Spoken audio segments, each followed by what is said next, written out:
How to save battery life on your iPhone in iOS 26. Here are the best settings to change right now. First, open the Settings app on your iPhone. One of the biggest battery drains is background app refresh. Go to General, then Background app refresh, and turn it off.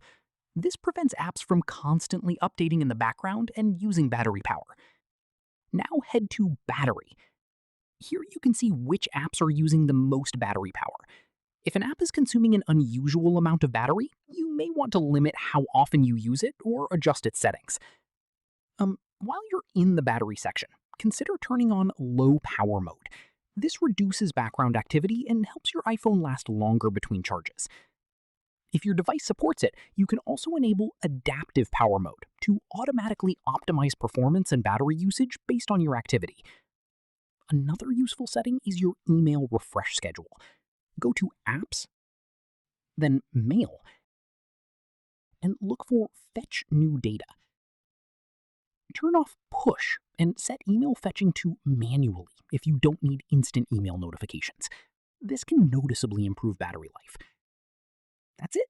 These settings can help reduce battery drain and improve battery life on iOS 26. If this tutorial helped, don't forget to like the video and subscribe for more iPhone tips and tutorials.